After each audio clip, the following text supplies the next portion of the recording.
আমাদের যে interim government আছে এই গভর্নমেন্টের প্রথম কাজটাই ছিল আমাদের জুলাই যে ঘোষণাপত্র সেটা প্রকাশ করা, আলটিমেটলি জুলাইকে বৈধতা দেওয়া।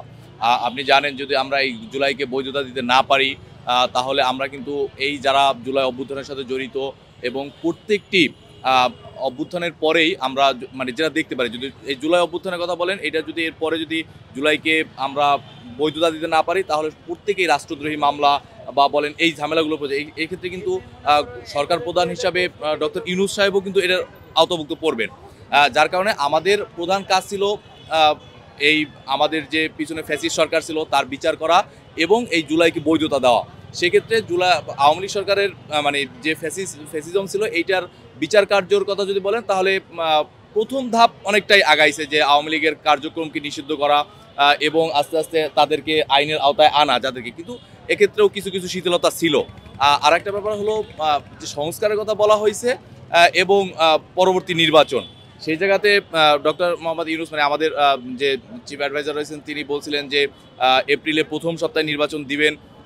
এরপরে এইখানে তার যে এক সচিব রয়েছেন, প্রেস সচিব রয়েছেন শফিকুল আলম, তিনি বলছেন যে এক কথার মানুষ।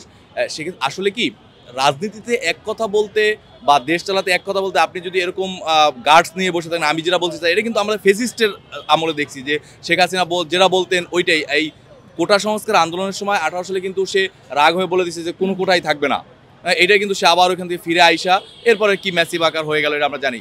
সো দেশের স্বার্থে মানে তার ডিসিশন চেঞ্জ করা যেতেই পারে, এটা আলাদা হিসাব। সো এপ্রিল থেকে ফেব্রুয়ারিতে চলে আসা বা ফেব্রুয়ারিতেই যে নির্বাচন হচ্ছে একেবারে এরকম কিন্তু আমরা তারেক রহমান এবং ডক্টর মোহাম্মদ ইউনূস সাহেবের যে যৌথ বৈঠকের পরে তাদের দুজনের সামগ্রিক যে প্রেস ব্রিফিং ছিল সেখানে কিন্তু এইভাবে বলা ছিল যে ফেব্রুয়ারিতে নির্বাচন হতে পারে যদি সংস্কার কার্যক্রম আগানো যায়, সেক্ষেত্রে মনে হয় এই ডিসিশনও ঘুরতে পারে।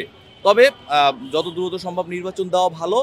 তবে নির্বাচনের আগে আমাদের জুলাইয়ের যে আকাঙ্ক্ষা ছিল, জুলাই ঘোষণাপত্রটা প্রকাশ করা, জুলাইকে বৈধতা দেওয়া, আওয়ামী লীগকে নিষিদ্ধ করা, আওয়ামী লীগের বিচার কার্যক্রম করা এবং পরবর্তীতে কেউ যেন এরকম ফেসিস্ট হতে না পারে সেরকম একটা দৃষ্টান্তমূলক মানে দৃষ্টান্ত রেখে যাওয়া হবে এই সরকারের প্রধান কাজ। এইগুলো যদি হয়ে যায় তাহলে ফেব্রুয়ারি, মার্চ, এপ্রিল যে কোনো দিন আপনি নির্বাচন দিতে পারেন, কোনো সমস্যা মনে হয় না। For more updates, follow us on Facebook, subscribe our YouTube channel, get the latest update on www.daily-sun.com.